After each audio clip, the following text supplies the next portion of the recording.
Hello and welcome friends, sports time में आप सभी लोगों का स्वागत है। टीम इंडिया के पास अब हैट्रिक लगाने का मौका है, सीरीज जीतने का मौका है। गुवाहाटी में टीम इंडिया को संडे के दिन ये मौका जो है वो नसीब हो रहा है। अब टीम इंडिया इस पे मौके पे चौका लगाती है, सीरीज गुवाहाटी में ही सील कर लेती है, ये सबकी नज़र पे होगा। साथ ही टीम इंडिया ने जो एक शानदार जीत दर्ज की, उसके बाद पाकिस्तान को जो है एक मामले में पीछे छोड़ दिया। किस मामले में वो आपको बताएंगे।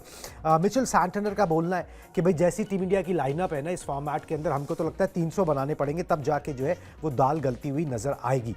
पिच किस तरीके से बिहेव करेगी गुवाहाटी की, पिच रिपोर्ट आपको बताएंगे। साथ में जसप्रीत बुमराह जो है वो मैदान पर उतर सकते हैं। It is related to pitch only. Pitch इस किस्म की है कि जसप्रीत बुमराह को टेम्प्ट हो सकते हैं सूर्य कुमार यादव यहां पर मैदान पर उतारने के लिए। पिछले मैच में जो है आराम दिया गया था। ये एक मैच ऐसा है जहां पर पिच बुमराह को मदद करेगी, तो यहां पर उतार के उसका फायदा लिया जाए, सील कर ली जाए सीरीज, ऐसा इरादा इंडियन टीम का हो सकता है। पूरी इंफॉर्मेशन आपको बताते हैं, मगर सबसे पहले जो ट्रैवल टीम इंडिया ने किया उसके बारे में आपको बता देते हैं। दिखाए जी ग्राफिक्स। सीरीज के तीसरे मैच के लिए टीम इंडिया गुवाहाटी जो है पहुंच गई है रायपुर से। गुवाहाटी में रविवार को सीरीज का तीसरा T20I मुकाबला खेला जाएगा। गुवाहाटी में भारत के पास सीरीज जीतने का मौका है, क्योंकि 5 मैच की सीरीज है। टीम इंडिया इसमें 2-0 से आगे है। गुवाहाटी में भारत ने 4 T20I मैच खेले हैं और सिर्फ एक में इंडियन टीम को जो है वो जीत यहां पर मिली है, तो रिकॉर्ड जो है वो इंडियन टीम के साथ यहां पर नहीं है। और मगर मोमेंटम इंडियन टीम के साथ है और टीम इंडिया कोशिश यही करेगी कि इस मोमेंटम को बरकरार रखे और जो ये सिलसिला चलाए जीत का, इसको कंटिन्यू करते हुए सीरीज को यहीं पर सील कर लिया जाए। अब बिल्कुल, और देखिए जब आप बैक टू बैक जीत कर आते हैं तो कहीं ना कहीं आपके लिए थोड़ी सी मुश्किलें कम हो जाती हैं और कहीं ना कहीं हर एक डिपार्टमेंट काफ़ी बढ़िया। टीम इंडिया का गेंदबाजों ने जो है वो काफ़ी अच्छा प्रदर्शन किया इन दोनों मैचेस में। और सबसे बड़ी बात है कि यहाँ पर बल्लेबाजों का बोलबाला अभी तक मैच में देखने को मिला। भले ही चाहे वो बैटिंग की बात की जाए, चाहे वो पहले बैटिंग की बात की जाए या फिर चेस की बात की जाए, जिस तरीके से भारतीय टीम का एक बैटिंग लाइनअप रहा है। पिछले मैच की बात करें, यानी कि जो पहला मुकाबला हुआ था वहाँ पर अभिषेक ने कमाल की बल्लेबाजी की। दूसरे मैच की बात करें तो रायपुर में जो है वो ईशान किशन का बल्ला चला, सूर्य कुमार यादव का बल्ला जो है वो लगभग 14 महीने लंबे इंतजार के बाद बोला है। तो ये दर्शाता है कि भारतीय टीम की बैटिंग लाइनअप काफी अच्छी है, डेप्थ काफी बढ़िया। जहां पर आपके पास शिवम दुबे, जिन्होंने पिछले मैच में भी एक बढ़िया नॉक खेली थी, नाबाद लौटे थे, और हार्दिक पांड्या आपके पास, रिंकू सिंह ने भी पहले मैच में कमाल का किया था। तो ओवरऑल 2 मैचेस में काफी बढ़िया टीम इंडिया करके आ रही है। और 2 मैच अगर आप जीत गए तो ये मैच जीतना आपके लिए आई थिंक थोड़ा सा मुश्किल नहीं हो पाएगा, थोड़ा सा ईजी होगा। हालांकि रिकॉर्ड्स उस तरीके से बेहतर नहीं, लेकिन फिलहाल टीम इंडिया काफी हर एक डिपार्टमेंट काफी बढ़िया। तो उम्मीद करते हैं कि न्यूजीलैंड की टीम जो है वो कहीं ना कहीं अभी तक 2 मैचेस में उस तरीके से प्रदर्शन करके नहीं दिखा पाई है जिस तरीके से ओडीआई फॉर्मेट में किया था।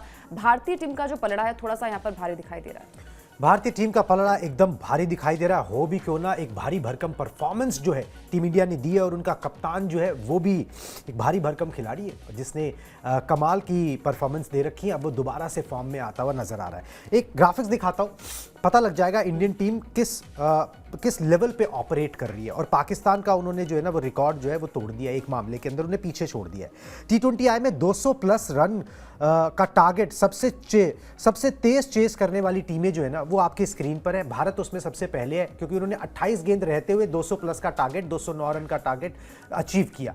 पाकिस्तान ने 24 गेंदें रहते हुए 205 रन बनाए थे 2025 में, टीम इंडिया ने उसको तोड़ दिया 2026 में। ऑस्ट्रेलिया और वेस्ट इंडीज के बीच में भी ऐसा ही मुकाबला हुआ था, जहां 23 गेंद का डिफरेंस था और 14 गेंद का difference, south Africa versus West Indies. तो ये 28 गेंद रहते हुए जो टीम इंडिया ने 209 रन चेस किए हैं ना, ये हम बात कर भी रहे थे कि कमाल है यार, ये कमाल है। जिस तरीके से आपका अभिषेक शर्मा नहीं चले फिर भी ये आपने अचीव कर लिया। वो चलते तो फिर बात समझ में आती कि वो 250 के स्ट्राइक रेट से, 300 के स्ट्राइक रेट से जो है खेलते, आपके पास गेंदें बच जाती हैं चाहे जितना भी टारगेट हो। मगर वो नहीं चले, एक बॉल पे 0 बनाकर आउट हो गए, उसके बाद आप ये अचीव कर सकते हो। तो ये दिखाता है आपकी बैटिंग में डेप्थ कितनी है। आप सिर्फ एक खिलाड़ी पे या कुछ 2 खिलाड़ियों पे रिलाय नहीं करते, बहुत सारे खिलाड़ी ऐसे हैं जो 5वें गियर में खेल सकते हैं। बिल्कुल, क्योंकि देखिए पहले मैच की अगर हम बात करें तो भले ही वहाँ पर एक अच्छा स्कोर भारतीय टीम ने अचीव किया था, लेकिन जिस तरीके से वहाँ पर बल्लेबाजी हुई थी और फिर क्रीज पर कोई बल्लेबाज उस तरीके से टिक नहीं पाया था। अगर हाफ सेंचुरी की बात करें तो अभिषेक के अलावा कोई भी बल्लेबाज वहाँ पर अर्धशतकीय पारी भी नहीं खेल पाया था। लेकिन वहाँ से जिस तरीके से छोटे छोटे रन मैटर करते हैं, नंबर 7 पर रिंकू सिंह ने जो कमाल किया था और उसी रन की बदौलत भारतीय टीम ने 48 रन से पहला मैच जीता था। तो आई थिंक वो डेप्थ है। अगर किसी भी खिलाड़ी को कहीं पर भी जरूरत पड़ती है कि भाई यहाँ से मैच को आगे तक लेकर जाना है और उस मैच को जीतना भी है, तो वो कैलिबर, वो पोटेंशियल और वो कहते हैं ना कि गियर बदलने का काम जो है वो हर खिलाड़ी करता है, चाहे वो रिंकू हो या फिर शिवम दुबे हो या फिर नंबर 3 पर ईशान किशन। पिछले मैच में उनका बल्ला नहीं चला था, 8 रन बनाकर आउट हो गए थे, लेकिन इस मैच में 76 रन की शानदार बल्लेबाजी की। और सबसे बड़ी बात है कि भाई पावर प्ले के अंदर 75 रन बनना अपने आप में बहुत बड़ी अचीवमेंट है। वहां पर सूर्य कुमार यादव का बल्ला बोला। आई थिंक ओवरऑल काफी बढ़िया प्रदर्शन रहा है। गुवाहाटी में भी टीम इंडिया चाहेगी कि यहाँ से सीरीज को जीते और माफ कीजिएगा मैच को जीते और सीरीज एक तरीके से लॉक कर ली जाए। क्या क्लीन स्वीप करेगी, क्या आगे की बात होगी, लेकिन फिलहाल गुवाहाटी में नजरें होंगी कि वहां पर किस तरीके से टीम इंडिया अच्छा करती है। अच्छा इसलिए उम्मीद होती है क्योंकि आप लगातार बढ़िया कर रहे हैं। अगर हम सीरीज की बात करें, ओडीआई फॉर्मेट के अलावा T20 की बात करें तो T20 में जिस तरीके से रिकॉर्ड्स यहाँ पर टीम इंडिया के रहे वो काफी बेहतरीन रहे। उस रिकॉर्ड को क्या टीम इंडिया कायम कर पाएगी, ये थोड़ा सा दिलचस्प होगा। फिलहाल 2 मैच जीतने के बाद से ये तो हम कह सकते हैं कि अगला मैच जो है वो काफी इंटरेस्टिंग हो सकता है भारतीय टीम के लिहाज से। 2 मैच जीतने के बाद आपके लिए थोड़ा सा प्रेशर कम हो जाता है, जहां पर आपने पूरे डिपार्टमेंट में, यानी कि अगर हम बॉलिंग की बात करें या फिर बैटिंग की बात करें, काफी बढ़िया टीम इंडिया दिखाई दे रही है। बिल्कुल जी, एकदम सेट टीम इंडिया दिखाई दे रही है हैट्रिक लगाने के लिए। सूर्य कुमार यादव ने दूसरा T20 आया मैच जीतने के बाद क्या बोला, और इससे उनके बयान से पता लगता है कि वे ड्रेसिंग रूम का माहौल क्या है, जो क्योंकि वही मैटर करता है। तभी खिलाड़ी एक पेज पर खेल पाते हैं, एक मिशन को अचीव करने के लिए अपना 200% जो है वो झोंक पाते हैं। मैंने नेट में अच्छी बल्लेबाजी की, अच्छा ब्रेक लिया और मैच से पहले भी अच्छा अभ्यास सत्र किया। अब न्यूजीलैंड 110 रन पर 2 विकेट थे, तो मुझे लगा कि 230 से ज़्यादा होगा स्कोर जाएगा, लेकिन सभी गेंदबाजों ने अपना योगदान दिया और जिम्मेदारी संभाली। मुझे अभी बहुत अच्छा लग रहा है, टीम में खुशनुमा माहौल है और मैं इसे बनाए रखना चाहता हूं। ये बात जो है सूर्य कुमार यादव ने बोली कि भाई खुशनुमा माहौल है और मैं इसको बनाए रखना चाहता हूं, क्योंकि यही मैटर भी करता है। क्योंकि अगर ड्रेसिंग रूम का माहौल अच्छा रहा तभी जाके ये दिन आपने देखे हैं कि आपकी कप्तानी में कोई भी सीरीज आप हारे नहीं, आपने एशिया कप भी जीता। ड्रेसिंग रूम का माहौल बड़ा इंपॉर्टेंट होता है, और खास करना वो तो हर फॉर्मेट में होता है, मगर इस छोटे फॉर्मेट के अंदर क्या होता है ना कि ड्रेसिंग रूम का माहौल अच्छा हो तो आपको 2-3 खिलाड़ी चाहिए होते हैं जो चमक गए तो मैच आपके नाम कर जाएंगे। कोई एक गेंदबाज बहुत अच्छा स्पेल फेंक गया, कोई 2 बल्लेबाजों ने अच्छी बल्लेबाजी कर दी, फिर वो कप्तान अभी चला नहीं चला उससे बहुत ज़्यादा मैटर नहीं करता। एक अच्छी सीख, कुछ चीज़ें जो उन्होंने रोहित शर्मा से सीखी, कुछ दूसरे कप्तानों से सीखी और अपना तड़का मार के ही उनका खुद का बयान है, उन्होंने जो ड्रेसिंग रूम में माहौल बनाया है, इट इज़ वर्किंग। पहले भी वर्क कर रहा था और अब उनकी फॉर्म भी आ गई है, तो अब चीज़ें जो है ना बिल्कुल परफेक्ट नज़र आती हैं। बिल्कुल, आई थिंक वही एक तरीके से तालमेल आपकी होनी चाहिए। किसी भी खिलाड़ी के साथ आप किस तरीके से बातचीत करते हैं, क्या मोमेंटम उस वक्त आपको चाहिए होता है, किस तरीके की आपकी बल्लेबाजी होनी चाहिए, आई थिंक वो सूर्या के पास है। हम वही चीज़ है ना, बात करते हैं कि भाई फॉर्म थोड़े से डिप हो सकते हैं, लेकिन माइंडसेट आपका जो है वही आपका माइंडसेट जो है वही आपको आगे तक लेकर जाता है। और वही आई थिंक सूर्या ने भी वही किया। लगातार ट्रोल किए जा रहे थे कि भाई कप्तानी आपकी अच्छी, लेकिन इंडिविजुअल परफॉर्मेंस उस तरीके से नहीं आ रही, क्योंकि सूर्या जिस तरीके से उन्होंने अचीवमेंट किया, T20 फॉर्मेट को जिस तरीके से उन्होंने पढ़ा, जिस तरीके से वो बल्लेबाजी के तौर पर जाने जाते थे, मिस्टर 360 डिग्री उन्हें कहा भी जाता है, तो उस तरीके का परफॉर्मेंस अभी तक देखने को नहीं मिला था। जब आप अच्छा करते हैं, जब आप अच्छा अचीव करते हैं, तो आपसे और भी ज़्यादा बेटर होने की उम्मीद की जाती है। सूर्या ने भी वही किया। पिछले साल की बात करें तो 25 में उनका प्रदर्शन काफ़ी खराब रहा, 24 में उनका अर्धशतक आया था, और उसके बाद से लगभग एक लंबे अंतराल के बाद जो है उनका इस तरीके से अर्धशतकीय पारी खेलना और मैच में जीत कर आना, नाबाद लौटना, ये बहुत ही ज़्यादा इंपॉर्टेंट होता है। आई थिंक वही एक संदेश है उनके लिए कि भाई नेट्स में वो लगातार अच्छा कर रहे थे, उस तरीके से वो प्रदर्शन नहीं कर पा रहे थे। लेकिन पिछले मैच की बात करें, वहाँ पर एक छोटी सी पारी आई थी उनके बल्ले से, उनका बल्ला बोला था, लेकिन दूसरे मैच में जो है वो बड़ी पारी आई है। शुरुआत में थोड़ा सा स्ट्रगल कर रहे थे, लेकिन जिस तरीके से बल्लेबाजी की, आई थिंक यही सूर्या से उम्मीद भी की जा रही थी, यही सूर्या अचीव भी करते आ रहे हैं। और अगले मैच में उम्मीद है कि भाई एक तरीके से मैच को जीते और सीरीज को लॉक कर ले। बिल्कुल जी, सीरीज को लॉक करना बहुत ज़रूरी है, उसी पर निगाहें हैं। दूसरी तरफ विरोधी का हौसला जो है ना वो पस्त है, क्योंकि उनके लिए सिचुएशन क्या है, इंडिया के लिए तो ये है कि अगले 3 में से कोई एक मैच जीतना है, आप सीरीज जीत जाओगे। उनके लिए सिचुएशन ये है कि अगले 3 मैच उनको जीतने हैं अगर सीरीज जीतनी है तो। अब मिचेल सैंटनर ने बयान दिया है, दिखाएं जी बयान विरोधी कप्तान का। इन लोगों के खिलाफ 300 का टोटल पर्याप्त होगा। मेरे ख्याल से जब आप इतनी लंबी बैटिंग लाइनअप के खिलाफ मैदान में उतरते हैं तो कुछ ऐसा ही प्लान करना होगा। इंडिया जिस तरीके के इंटेंट के साथ मैदान में पहली गेंद से उतरता है, उससे दबाव बढ़ता ही चला जाता है। तो pressure is getting on to Mitchell Santner on New Zealand. और इसका एग्जाम्पल ये था कि न्यूजीलैंड जो बड़ी डिसिप्लिन सी साइड है, हमने ओडीआई में भी देखा, उनसे गलतियां हो रही थी फील्ड के अंदर, कैचेस छूट रहे थे, ठीक है, बाउंड्रीज पे जो है ना वो गलतियां हो रही थी जो होती नहीं है उनसे, वो इसीलिए हो रही थी क्योंकि जिस तेजी से रन बनाने शुरू कर दिए ना, उसके बाद फिर समझ आना बंद हो जाता है कि इनको रोका जाए कैसे। और उसके बाद भी ये लगता है कि यार चलो ये तो खेल रहे हैं, इनके बाद 4 और आने हैं, ठीक है, तो वहां पे ना फिर पैनिक का बटन दब जाता है। मिचेल सैंटनर का पैनिक बटन दब गया है। वही। और देखिए मतलब जो कल का मैच हुआ था वहां पर भी हमने देखा था कि भाई पहले तो समझ में भी हमें भी नहीं आ रहा था कि भाई किस तरीके से ईशान किशन ने मैच की शुरुआत की। मोमेंटम तो पूरा का पूरा बदल गया था।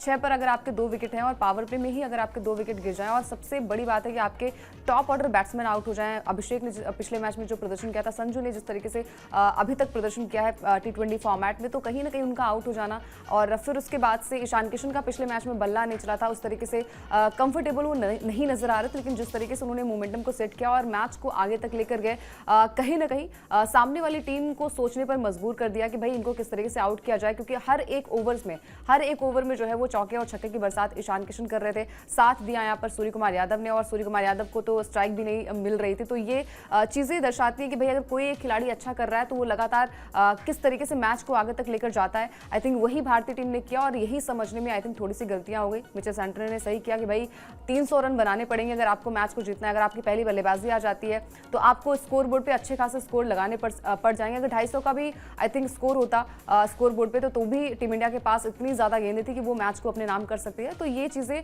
दर्शाती है कि आपने नेट्स में बल्लेबाजी अच्छी की, आपका माइंडसेट, आपके थॉट्स बिल्कुल क्लियर है, और ये आई थिंक अगले मैच में भी भारतीय टीम करना चाहेगी। और सीरीज जीतना इसलिए इंपॉर्टेंट है और मैच जीतना इसलिए इंपॉर्टेंट है क्योंकि वर्ल्ड कप नजदीक है, और उसके मद्देनजर अगर आप इस तरीके से अपनी सरजमी पर मैचेस खेलते हैं, जीतते हैं, तो कहीं ना कहीं वर्ल्ड कप जीतने के चांसेस आपके ज्यादा होंगे। बिल्कुल जी, वर्ल्ड कप जीतने के चांसेस बनेंगे। वैसे वर्ल्ड कप जीतने से पहले भारत के पास अगला ग्राफिक्स दिखा दे, लगातार 7वीं सीरीज जीतने का मौका है। जुलाई 2024 से हर बायलैटरल सीरीज जो है वो इंडियन टीम ने इस फॉर्मेट में जीती है।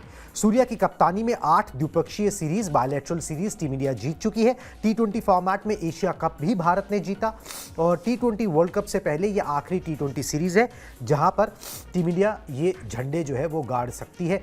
तो एक सिलसिला चला आ रहा है, उस सिलसिले को कंटिन्यू रखने की ज़रूरत है और इसको डबल फिगर्स में पहुंचाया जाए। एक टूर्नामेंट जीत चुके हैं सूर्या की कप्तानी में, एक वर्ल्ड कप अगर और आ जाए तो फिर सूर्या की कप्तानी और इस T20 फॉर्मेट में बैक टू बैक 2 खिताब जीतना एक बहुत बड़ी बात होगी, बहुत बड़ी उपलब्धि होगी, और उसका बहुत सारा क्रेडिट इन खिलाड़ियों को, सूर्या को और IPL को भी जाएगा। चलिए वो आगे की बात है, मगर ये सीरीज सील करने का मौका ज़रूर बनता है। चलिए आगे बढ़ते हैं, बात करते हैं पिच की। पिच कैसी रहेगी गुवाहाटी में? सीरीज सील करने की बात तो हम कर रहे हैं, पिच की रिपोर्ट आपको दिखाते हैं। दिखाए जी, गुवाहाटी में तेज गेंदबाजों को जो है स्विंग और बाउंस मिलेगा। लाल मिट्टी की पिच है जिसमें हल्की घास की परत है। गेंद पुरानी होने के बाद अच्छे से बल्ले पर आएगी, शॉट खेले जा सकेंगे।